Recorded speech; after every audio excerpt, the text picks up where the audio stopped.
Fictional brand. A fictional brand is a non-existing brand used in artistic or entertainment productions, such as paintings, books, comics, movies, TV serials, and music. The fictional brand may be designed to imitate, satirize or differentiate itself from a real corporate brand.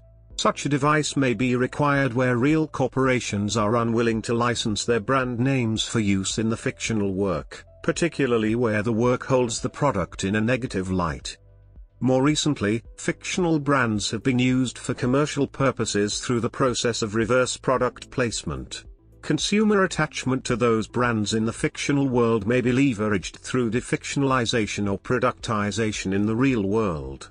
It has been suggested that the fictional brands represent brand potential rather than brand reality. They are in effect proto-brands that can be leveraged and transformed into registered trademarks which can derive revenue for their owners through reverse product placement or, more accurately, reverse brand placement. Examples include Harry Potter's Bertie Bott's Every Flavor beans, now available as real candy manufactured by the Jelly Belly Company; Duff Beer, a beer brand now available for consumption in Europe which initially appeared in The Simpsons; and Staples Dunder Mifflin Paper, from TV show, The Office.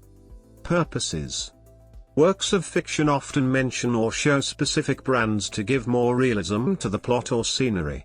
Specific brands provide descriptive details that the author can use to craft a plot. A character may own a factory that manufactures a popular product, or may make a scene by demanding a particular brand. A detective may get clues from the brand of cigarettes smoked by a suspect. A film may include a commercial poster on the background, or show a package of cereal in close-up.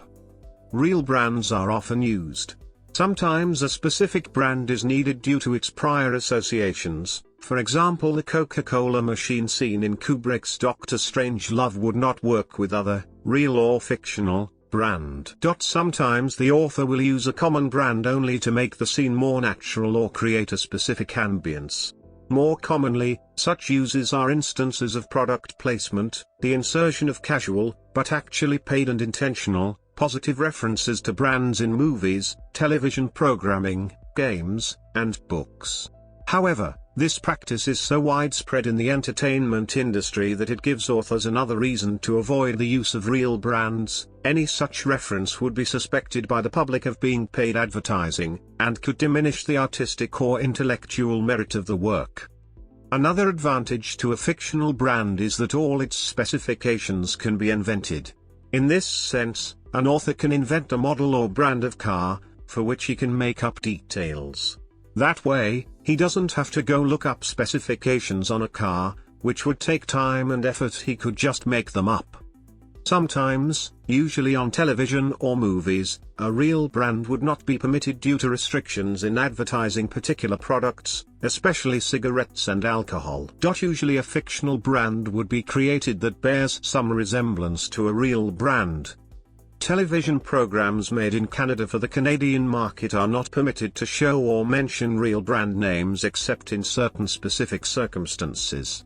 The CRTC's prohibition of product placement exists primarily to prevent producers from accepting payola, especially if accepting it affects creative control or leads producers to attempt to deceive the audience, by, for instance, implying that X brand olive oil is the best brand because the host uses it. In some instances, especially cooking and home improvement shows, brand names are merely inked, taped, or edited out. In dramatic presentations, however, fake brand names may be used.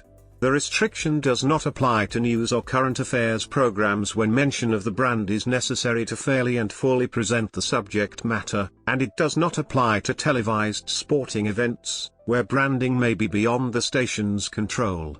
Programs produced outside of Canada are not subject to these rules. Yet another reason to use a fictional brand is that sometimes a product is itself a major character in the plot, and using a real brand would limit creativity as the author would be constrained by the actual attributes of that brand. A subset of this is comedic brands, the most famous being Acme for the maker of complicated gadgets that never quite work. Finally, the use of a real brand may be excluded also when the plot is meant to develop in a time or place, for example in a distant future, or in a fictional universe, where the real brand would not have existed anyway.